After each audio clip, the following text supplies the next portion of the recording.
am Steve Nash, President and CEO of Stoddard Baptist Home Foundation, and I want to welcome you to our home. Stoddard Baptist, it means community. It's a deep love that we have for this type of work. Stoddard means a lot to me. It's really a special place.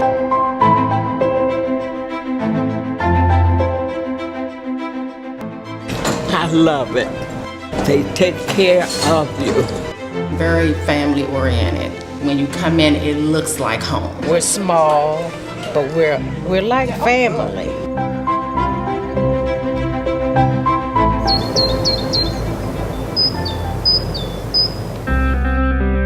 These doors lead to a special place. Stoddard Baptist Home has been a beacon of caring and compassion for 115 years. But it's much more than that. Stoddard Baptist Home and Stoddard Baptist Global Care are not just places elders call home. They're the manifestation of a dream that began over a century ago by a woman raised in Connecticut.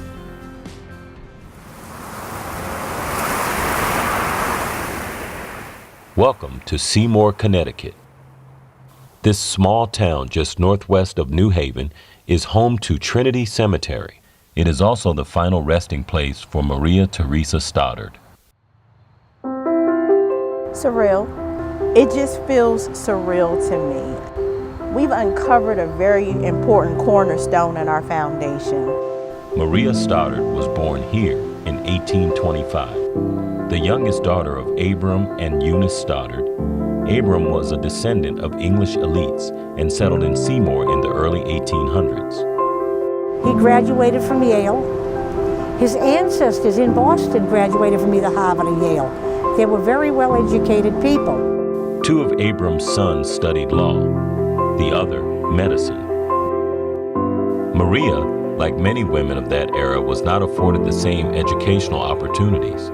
She went to the school and learned her ABCs and probably how to do housework and things, cook maybe.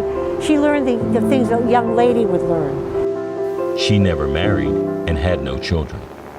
But as the 1860s beckoned, with the country embroiled in civil turmoil, her life took a different trajectory. According to historical records, Maria traveled to Maryland to aid in caring for sick and wounded soldiers during the War of the Rebellion. Now, she wasn't trained as a nurse, but when you've got a brother that was trained as a doctor and a father who was a doctor, I'm sure she picked up a lot of medical information that would help her. And according to U.S. Census records, Maria remained in the Washington, D.C. area after the Civil War, but her giving spirit never waned. I think she was inspired maybe by, as I said, Clara Barton was from a small town right over the Massachusetts border, had perhaps stayed in Washington to help the black population because she could see how badly they were treated. There's certainly evidence to suggest that. April 8th, 1890. Records found at D.C. archives detail a sale of property from Maria Stoddard to a group of trustees including Reverends James Robinson and George W. Lee. In the deed, it states the purpose of the land shall be for the sole use and benefit as a home for the aged or infirm ministers of the Baptist Church, their widows, and orphan children. The core tenet of Stoddard Baptist Home had been established. More than a century later, it still maintains. All right, thank you, sir. Have a good day. Thanks. It's definitely compassion, but the workers here, we definitely have a heart for what we're doing. That's what makes it special. It really is a home. And so I think, out of other places that I've worked, this place is just very comfortable. I congratulate you and encourage you to keep doing what you're doing, because what you're doing is something called life.